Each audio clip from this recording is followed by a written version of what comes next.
Hockey বিশ্বকাপের পর এবার ক্রিকেট বিশ্বকাপে নাম লেখাতে যাচ্ছেন ওয়েন ম্যাটসন। 2006 সালের পর 2026 মাঝখানে পেরিয়ে গেছে পুরো 20টি বছর। এই 2 দশকে যেমন ক্যালেন্ডার বদলেছে, তেমনি বদলেছে ম্যাটসনের জীবন গল্প।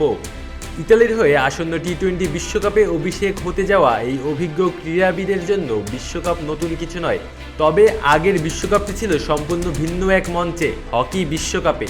সে সময় 22 বছর বয়সী তরুণ ম্যাটসন দক্ষিণ আফ্রিকার জার্সিতে হকি বিশ্বকাপে আলো ছড়িয়েছিলেন। আর এবার 42 বছর বয়সে ইতালির হয়ে বিশ্বকাপ ক্রিকেটে নেতৃত্ব দিতে যাচ্ছেন তিনি।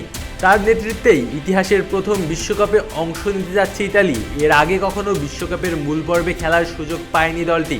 ফলে এই টুর্নামেন্ট ইতালিয়ান ক্রিকেটের জন্য যেমন ঐতিহাসিক, তেমনি ম্যাটসনের ব্যক্তিগত কেরিয়ারেরও এক অনন্য অধ্যায়।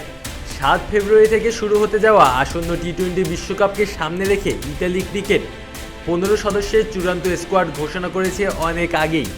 এই দলে ম্যাটসন ছাড়াও আরও আছেন দক্ষিণ আফ্রিকার সাবেক আন্তর্জাতিক ক্রিকেটার জেজে স্মার্টস। তার উপস্থিতি ইতালির ব্যাটিং বিভাগকে আরও দৃঢ়তা দেবে বলে মনে করেছেন সংশ্লিষ্টরা।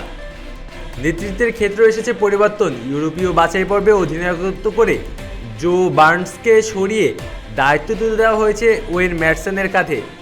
অস্ট্রেলিয়ার বংশোদ্ভূত বার্নসকে গত বছরের শেষ দিকে নেতৃত্ব থেকে অব্যাহতি দেওয়া হয় এবং আসন্ন বিশ্বকাপে দলে রাখা হয়নি তাকে। 2025 সালের জুলাইয়ে ইউরোপীয় অঞ্চলের বাছাই পর্বে নেদারল্যান্ডসের পর দ্বিতীয় স্থান অর্জন করে বিশ্বকাপের টিকিট নিশ্চিত করে ইতালি। দলের প্রধান কোচ হিসেবে দায়িত্ব পালন করেন জন ডেভিসন। সহকারী কোচের ভূমিকায় রয়েছেন কেভিন ওব্রায়েন ও ডাগি ব্রাউন। বিশ্বকাপে ইতালি পড়েছে গ্রুপ সিতে। এই গ্রুপে তাদের প্রতিপক্ষ স্কটল্যান্ড, ইংল্যান্ড, নেপাল এবং ওয়েস্ট ইন্ডিজ। সূচি অনুযায়ী 9 ফেব্রুয়ারি স্কটল্যান্ডের বিপক্ষে ম্যাচ দিয়ে বিশ্বকাপ অভিযান শুরু করবে ইতালি। এই গ্রুপেই থাকার কথা ছিল বাংলাদেশের, তবে টাইগারদের রিপ্লেস স্কটল্যান্ড। ম্যাটসনের সঙ্গে বাংলাদেশের সম্পর্কও পুরনো। 2024 সালে গ্লোবাল সুপার লিগে বাংলাদেশের প্রতিনিধি দল রংপুর রাইডার্সের হয়ে খেলেছিলেন তিনি।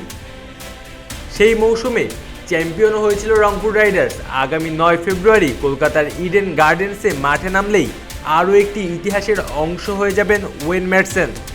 ম্যাটসনের জন্য তাই বিশেষ শুভকামনাই রইল। 2 দেশের হয়ে 2 ভিন্ন খেলায় 2 ভিন্ন বিশ্বকাপে অংশ নেওয়া এই ব্যতিক্রমী ক্রীড়াবিদকে কুর্নিশ জানাতেই হয়। আলু আসি তালুকদার, অন ফিল্ড।